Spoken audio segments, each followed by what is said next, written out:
Good morning and Merry Christmas. My wife said she wanted a traditional Christmas this time, so I've kicked it off by wrapping up her present, which I'm about to give her right now. Hello, Debbie. Hello. Merry Christmas. Merry Christmas. Oh, thank you. You wanted a traditional Christmas present? There it is, wrapped in newspaper, like it used to be many years ago. At wartime, isn't it?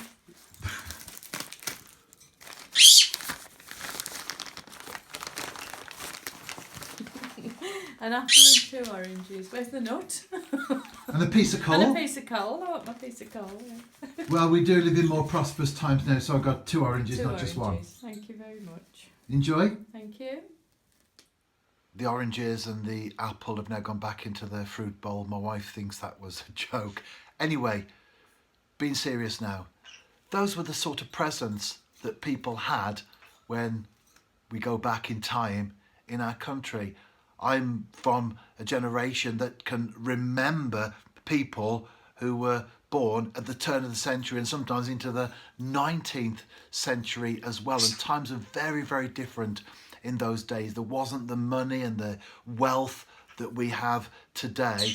And people would have, children would have an apple, an orange, a nut, and a lump of coal for Christmas. How times have changed. I can remember even as a child coming downstairs on Christmas morning, all excited, opening the presents, selection boxes. That's what relatives bought you if they didn't know what to get. And I would have a Subbuteo or a small game, a board game, something like that. And those things meant so much. And yet today we have vastly so much more than we did in those days. And I'm not being critical of what we have today, but what I am saying, the question that I would ask is, does all that wealth, do all those possessions and things make us happy?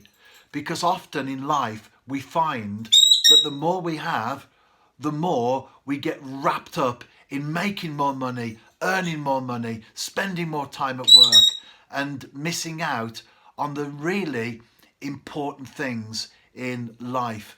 Now, I would say there's nothing wrong with having possessions. In fact, nothing at all. When it becomes a problem is when the possessions have us. And this is a great time of the year, not only because it's Christmas, but also because it's the end of a year. Where we can reflect, where we can think, where we can look back upon 2019, but also, equally importantly, and perhaps more so in many ways, we can look ahead to 2020. Let's look at our lives. Let's look at the things we have. What's really important in our life? Is it money, cars, possessions? Or is it family and people and relationships? It's a good time not only to reflect, but also to make decisions in our lives as we push on and push ahead. An apple, an orange, a nut, and a lump of coal, or an iPhone X, an Apple laptop. All of those things are different worlds apart, but ultimately in themselves they'll never make us happy. Happiness goes much deeper than that. And if you can listen alongside me, my parrot Stormy, I think he's been agreeing, well, at least he's been trying to get in on the action anyway. Have a great Christmas, reflect on 2019, and perhaps make changes, reevaluate as we look ahead to 2020.